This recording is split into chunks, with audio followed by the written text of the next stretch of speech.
From Kanye West to Johnny Cash, artists have a storied history of visiting prisons. And that includes author Nic Stone, who routinely visits juvenile detention centers. Oh man, like they're my favorite places to visit, partially because these are kids who are desperate for hope, right? I can't tell you the number of kids I've met in detention who mention either making music or writing poetry or doing something in the arts.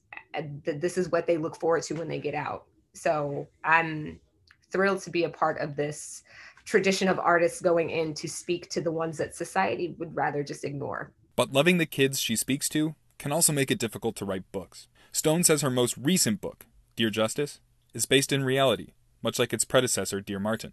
She says there are stories that show the truth of the civil rights movement, or police shootings of unarmed black men, or the inequity of the prison industrial complex. Stone says black authors are required to monetize their own trauma, their generational trauma, and traumatic events kids are going through right now. So writing those books and having to put that stuff on the page sucks a lot.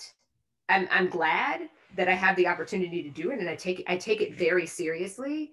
But I am looking forward to the day when these books are historical fiction. And it's like, wow, this used to happen. Like, I can't wait for that day. But not all of Stone's books are difficult to write.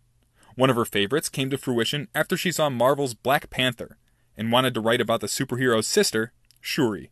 I see the movie, I see this little sister of the Black Panther. She's like the head of technology, and she totally stole the show in that movie. And I remember thinking to myself, I have to figure out a way that I can write books about that character. And the reason I felt that way is because she was me when I was in middle school. And Stone says that seeing oneself in books is critical because it helps you believe anything is possible. Having the chance to write and build out a Black girl character who is a superhero with no powers. She doesn't have powers. She's just really smart. She's like Tony Stark. Like, she's like smarter than Tony Stark, by the way. But she just uses her brain. And having Black girls who can now see, yo, I can use my brain to solve problems. It's like, there's nothing like it. Jared Hoeing, KSAT 12 News.